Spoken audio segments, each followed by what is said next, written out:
Les entretiens du marquis, bonjour à tous. Jean-Jacques Bourdin dénigre André Berkoff en direct à l'antenne. Un coup bas du système ? Avant de traiter cette information et beaucoup d'autres, je voulais remercier, comme il se doit, tous ceux qui me permettent de vivre de mon travail à l'aide des merci rémunérateurs. Aujourd'hui sont à l'honneur Nordine Petitcœur, Joé Fiona, Laurent Ziran et Céline Dujardin. Merci à eux du fond du cœur. Et je tenais aussi à vous remercier pour votre soutien avec les petits pouces bleus, avec les gentils messages et certains diffusent mes vidéos sur d'autres réseaux sociaux. Vous savez que c'est le moyen pour que j'ai un peu plus de visibilité sur YouTube. Et c'est ainsi que nous ferons reculer la presse aux ordres. Eh bien, puisqu'on parle de presse aux ordres, rendons-nous dans le studio de Jean-Jacques Bourdin, Sud Radio. Jean-Jacques Bourdin est à l'antenne juste avant André Berkoff. Et là, on assiste à une attaque en règle contre notre Dédé national, André Berkoff. Qui se permet de l'agresser ? Ce n'est pas n'importe qui. C'est quelqu'un que vous ne connaissez pas, mais qui est très important pour les journalistes. C'est Patrick Evenot, plus exactement, c'est l'ancien président du CDJM, c'est-à-dire le Conseil de déontologie journalistique et de médiation. C'est ce genre de bidule, le CDJM, qui permet de faire en sorte que sur tous les plateaux de télévision ou dans les grands médias, il n'y ait plus que des attachés de presse du gouvernement et que la doxa, par exemple sur le Covid, ait pu se diffuser de cette manière-là. Il suffit d'ailleurs d'écouter Patrick Evenot pour s'en convaincre. Alors on va remettre l'image. Je vous ai mis d'ailleurs l'extrait dans la description. Et là, il se permet de dire que l'émission d'André Berkoff est un repère, je cite, de complotistes et de covido-sceptiques. Attardons-nous un petit peu sur ces termes. J'ai expliqué plus d'une fois dans ces entretiens que tout journaliste qui emploie le mot complotiste devrait avoir sur l'heure sa carte de presse déchirée. Pour quelle raison ? Parce que c'est un mot qui ne signifie pas grand-chose. Et puis, lorsqu'on est journaliste, on ne se permet pas l'amalgame. Si en effet André Berkoff a interrogé des complotistes, quand on est un journaliste, on doit dire qui sont ces complotistes. Quand exactement les a-t-il interrogés ? Comment ? Qu'est-ce qu'il n'a pas dit ? On reste dans le flou, on reste dans l'amalgame. Et puis, il y a ce mot covido-sceptique. Nous sommes en avril 2023, nous avons de très nombreuses informations qui nous montrent que tous ces gens qui ont soutenu le narratif covidio, eh bien, ont menti aux Français. Nous avons même un rapport, et j'en ai parlé hier, qui montre que la gestion d'Olivier Véran a été catastrophique.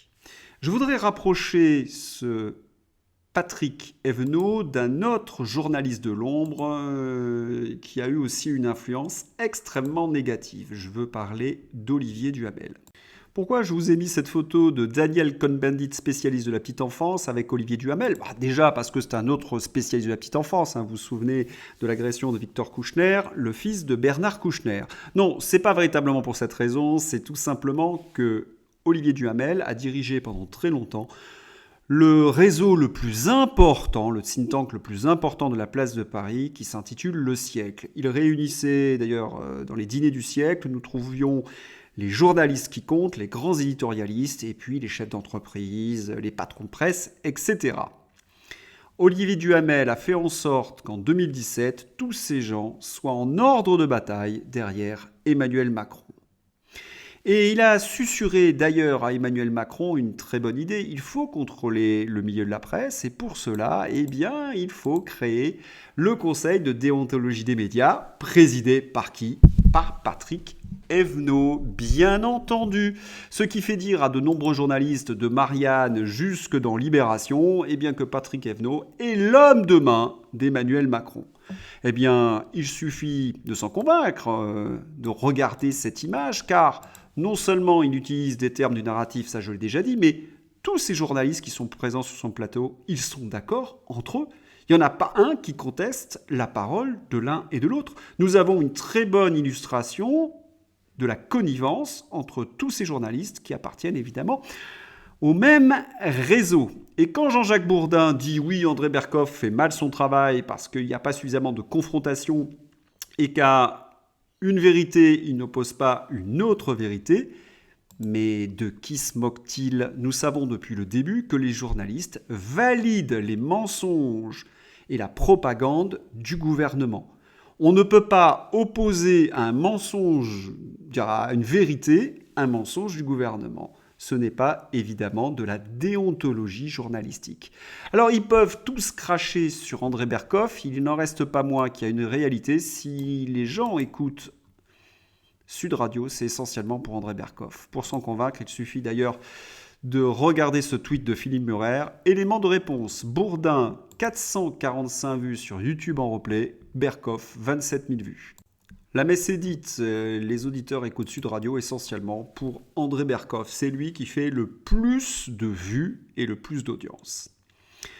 Et si j'énumère les émissions que j'ai écoutées sur cette radio dernièrement, eh bien j'ai écouté Xavier Moreau, j'ai écouté l'émission où François Hollande a été piégé par les farceurs russes, j'ai écouté l'émission de Alexandra Orion-Caude, Idriss Saberkan plusieurs fois, Pierre Chaillot, Christophe Guilluy, des gens qu'on retrouve assez peu sur les médias traditionnels. Et pour une raison qui est simple, et vous la connaissez, ils critiquent l'action gouvernementale.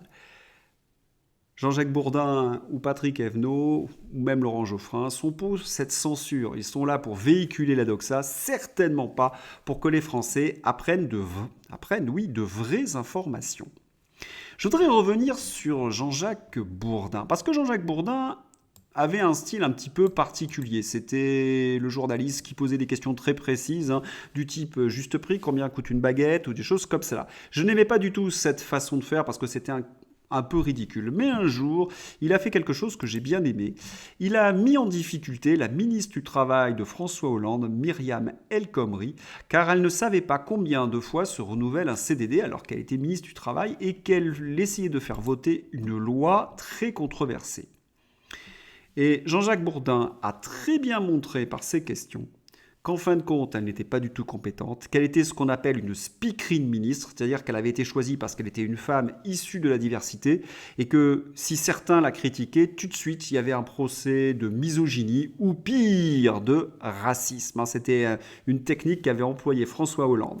Et puis en choisissant une personne qui allait disparaître après, eh bien, ça permettait aussi à certains socialistes de ne pas endosser des mesures du travail antisociales. Pensez qu'Olivier Dussopt, c'est à peu près la même chose. C'est le type qui va disparaître après ces lois travail sur les retraites. Donc, un journaliste plutôt agressif et qui faisait bien son travail. Et je me rappelle également qu'il avait piégé Emmanuel Macron. En effet, lors d'un débat qui est resté célèbre où il partageait avec Eddie Pledel, Macron avait dit « Attendez, même pas peur Jean-Jacques Bourdin et Eddie Pledel ». Et il s'était fait caillasser Emmanuel Macron. Jean-Jacques Bourdin avait interrogé donc Emmanuel Macron sur sa pratique du pouvoir en évoquant son lien à Paul Ricoeur, mais en se moquant de lui, en disant « Vous connaissez cette phrase de Paul Ricoeur ?» Et on voyait Emmanuel Macron se décomposer avec un sourire un peu gêné. Il ne savait pas de quoi il s'agissait.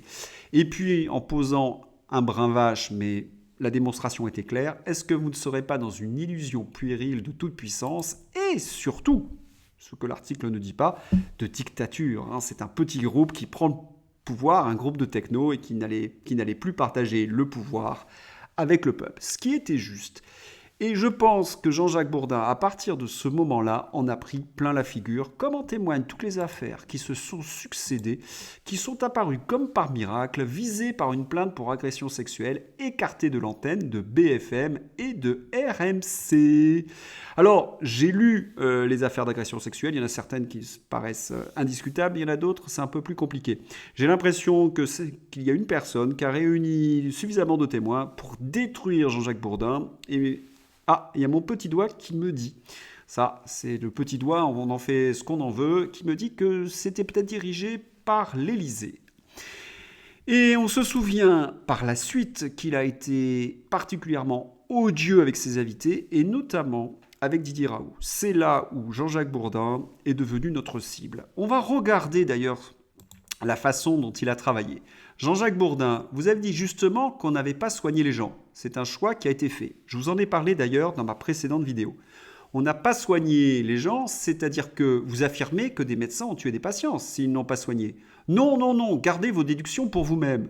Ce ne sont pas des déductions. Si, ce sont des déductions. Ce que je vous dis, c'est que globalement, quand on dit aux gens, si vous êtes malade, restez à la maison et prenez du Doliprane, on ne soigne pas les gens. Voilà, point final. Donc, on risque de les tuer. Ils risquent de mourir en tout cas. On risque de les tuer, les médecins qui prennent ces décisions. Non. Mais que les gens meurent ou que vous les tuiez, c'est un point différent. Il faut assumer. J'assume très bien ce que je fais. Alors, pourquoi Didier Raoult n'assume pas, dans une certaine mesure, la première phrase? Pour une raison simple, c'est que s'il affirme que des médecins ont sciemment tué, c'est de la diffamation, ce sont des procès et il est fichu. Donc, il peut affirmer que la première et Didier et Jean-Jacques Bourdin fait en sorte d'essayer de le piéger, d'aller plus loin. Et Didier Raoult essaie de lui expliquer « Non, je ne peux pas dire ça ». Et l'autre essaie. Et c'est là où on comprend qu'il s'est littéralement aplati au service d'Emmanuel Macron et qu'il ne fait plus son travail de journaliste. Il essaie tout simplement de piéger un opposant. Je vous ai dit il y a un instant que les journalistes avaient pour but de valider les mensonges du gouvernement. Il arrive parfois que le maire ment tellement que ces pauvres journalistes ne savent plus comment faire avec les mensonges de Bruno Le Maire. Regardez cette séquence. Il n'y a pas eu de profiteurs de l'inflation dans l'alimentaire. Ni les agriculteurs, ni les distributeurs, ni l'industrie agroalimentaire n'ont pris au passage de rémunération excessive. C'est un mensonge, vous vous en doutez bien, mais c'est un mensonge malgré tout qui a été corroboré par un rapport de l'inspection des finances, encore un machin au service du gouvernement. L'agroalimentaire a même réduit ses marges pour limiter l'impact de l'envolée des prix des matières. C'est un mensonge, mais on n'arrive même pas à comprendre comment ils peuvent dire cela et que les journalistes ne remettent pas en cause. C'est ce que je vous dis depuis le début avec Jean-Jacques Bourdin. Les journalistes, Patrick Evno, Olivier Duhamel, ont fait en sorte que toutes les chaînes d'information valident les mensonges du gouvernement. Mais voilà, c'est que le gouvernement ment tellement que les mensonges s'annulent les uns et les autres et que les journalistes eux-mêmes sont perdus. Parce qu'ils sont obligés de reconnaître que, d'après un rapport de l'Institut La Boétie, un excédent brut de 50% au second semestre 2022, effaçant ainsi les pertes par rapport à 2019. Autrement dit, l'agroalimentaire n'a jamais fait autant de bénéfices au détriment des Français. Et tout simplement, pour quelle raison ? Eh bien, pour verser des dividendes aux actionnaires. C'est ce que nous rapporte d'ailleurs Philippe Murer. Le profit des industries agroalimentaires double, le taux de marge s'envole et les Français douillent au passage, encaissent plus 17% sur l'alimentation. Ce système est minable et pourri. Alors pourquoi ce journaliste se met à révéler le rapport de l'Institut La Boétie ? Pour une raison simple, c'est que Bruno Le Maire va recevoir les patrons de l'agroalimentaire pour leur dire de baisser leur marge. C'est-à-dire que de mensonge en mensonge, ils sont obligés de reconnaître la vérité quand il n'y a plus qu'un nœud de mensonge. C'est tout à fait stupéfiant. Et puisqu'on parle de menteur, eh bien, évoquons le super menteur. Regardez ce titre.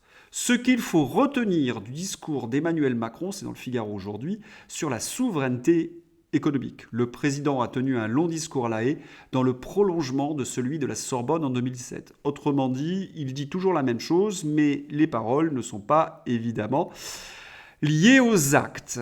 Ce qui est d'effarant, c'est quand on regarde la politique d'Emmanuel Macron, eh bien, c'est le libre-échange de l'Union européenne, c'est le fait que l'industrie française est en quasi-disparition. En témoigne, quand il y avait 60 milliards au début de son mandat, sous Édouard Philippe, on considérait 60 milliards de déficit budgétaire, 60 milliards de balance commerciale déficitaire, on considérait que c'était une catastrophe. Aujourd'hui, à 163 milliards, qu'est-ce que l'on doit dire ? C'est le résultat de la politique d'Emmanuel Macron. C'est quelqu'un qui vend nos fleurons technologiques aux Américains. C'est quelqu'un qui a fait en sorte de suivre la politique européenne de l'énergie qui a particulièrement touché nos petits artisans et nos petites sociétés. C'est un président qui n'a pas du tout aidé les agriculteurs, ce qui fait que 70% des fruits et légumes viennent de l'importation. Nous ne produisons plus assez. Nous ne sommes plus souverains non plus sur les produits pharmaceutiques. Vous vous en souvenez pendant la crise du Covid. Et on pourrait, faire une longue énumération. Et encore une fois, comme je vous l'ai dit, il y a un fleuron technologique, Sego, qui va être vendu aux Américains. C'est un industriel de naval de défense qui fournissait notamment à Naval de Défense les robinetteries des chaufferies nucléaires qui équipent les sous-marins nucléaires nationaux. Et c'est Montebourg, qui veut bloquer, Arnaud plus exactement, qui veut bloquer le rachat de cette PME. Nous avons compris, quand Emmanuel Macron nous parle de souveraineté économique, c'est essentiellement pour masquer, cacher son bilan catastrophique en la matière. Faire croire qu'il est souverain alors qu'il travaille pour le libre-échange européiste.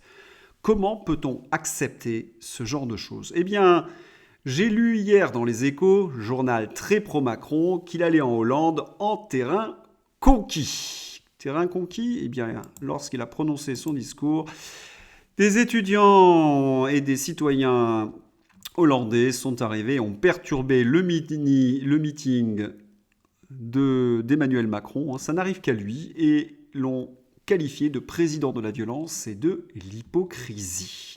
Voilà, il ne peut plus aller dans un endroit en Europe sans être interpellé, humilié, insulté. Et heureusement qu'il y a des services d'ordre, sinon il prendrait des tomates. Il n'y a qu'en Chine où il peut faire des bains de fous, là, tranquille. Mais ça, il est obligé de les délocaliser comme une grande partie de notre industrie. À tel point d'ailleurs qu'en Allemagne, on se pose la question sur ses qualités. Énorme, le journal allemand Der Spiegel titre Macron a-t-il encore toute sa tête ? Question qui se pose en effet sérieusement pour Macron le fou. Il est vraiment notre honte internationale. Alors, si les journalistes aux ordres essaient encore de défendre Emmanuel Macron, de nombreux hommes politiques savent qu'il est dans une lente agonie et ressortent du bois. C'est le cas de DSK. Oui, DSK, qu'on le croyait définitivement hors jeu, il donne une tribune aujourd'hui dans le Figaro. Ce n'est pas l'âge de la retraite qu'il faut changer, conseille DSK à Emmanuel Macron. DSK est extrêmement virulent sur la méthode d'Emmanuel Macron et sur ce qu'il a voulu faire. L'ancien président du FMI est sorti de son silence sur les réseaux sociaux et interpelle directement le chef de l'État sur le contexte social de ces dernières semaines. Il accuse l'exécutif de multiplier les erreurs. Évidemment. Oui, nous assistons réellement à une longue agonie et puis tous les gens qui le soutiennent, on a encore ce genre de nouvelles. Chaque semaine, un macroniste se fait attraper par la justice. Hubert Falco, la chute du baron Falco, rallié de la dernière heure à Emmanuel Macron, le parrain de la droite varoise, Hubert Falco, passe en procès pour recel de détournement de fonds publics. Encore un, ça devient une habitude. Autour d'Emmanuel Macron, il n'y a que des tocards, il n'y a que des gens malsains. C'est là où je me dis que peut-être le Conseil constitutionnel, suivant les avis des socialistes ou certaines personnes de droite, il y a des pressions aujourd'hui sur Laurent Fabius, pas que des pressions du gouvernement, on pourrait peut-être avoir une surprise. Alors, si on fait un petit peu le bilan, Jean-Jacques Bourdin peut aboyer, mais il aboie dans le désert parce que plus personne ne l'écoute. Il s'est grillé à multiples reprises et puis les affaires qu'il a aux fesses sans faire de mauvais jeu de mots font que ce n'est plus un journaliste crédible. C'est peut-être pour cette raison d'ailleurs que Patrick Evno est venu chez lui, parce que qui voudrait recevoir Patrick Evno ? Je vais terminer mon entretien plus exactement, avec quelque chose d'extrêmement émouvant. Je ne commenterai pas, d'abord parce que je suis entièrement d'accord avec Charlotte Dornelas, mais cette vidéo, elle est... Bien écoutez, je vous la montre, et puis à bientôt pour un nouvel entretien. Bye bye. Mais c'est par définition, un témoignage empêche la discussion. Je ne vais pas expliquer à cet homme touché par cette maladie ce qu'il doit faire ou pas, ce qu'il doit penser, comment il doit réagir. C'est pas ce que je ferai. Et on est obligé, quand on se pose la question de donner le pouvoir de tuer aux médecins aujourd'hui, on est obligé de se poser la question sur un terrain philosophique et non pas idéologique. Quand le serment d'Hippocrate est rédigé, c'est pas par des idéologues qu'ils écrivent noir sur blanc, je ne donnerai pas la mort, je ne transmettrai pas le poison. C'est bien que cette discussion, précisément, la loi n'est jamais pensée sur des cas individuels. Je ne vais pas aller expliquer à cet homme, d'autant que la maladie de Charcot, en effet, c'est ce que disait Brigitte Millot, cette maladie arrive directement de l'enfer, je pèse mes mots. C'est un cauchemar absolu. Un cauchemar absolu. Il se trouve que derrière le cauchemar, et en effet le fait que ces personnes soient emmurées vivantes petit à petit, puisque c'est exactement ce qui se passe avec leur corps, moi je continuerai à dire que je ne vois pas une momie avec des tubes. Je vois une personne qu'il est encore possible d'aimer, c'est tout.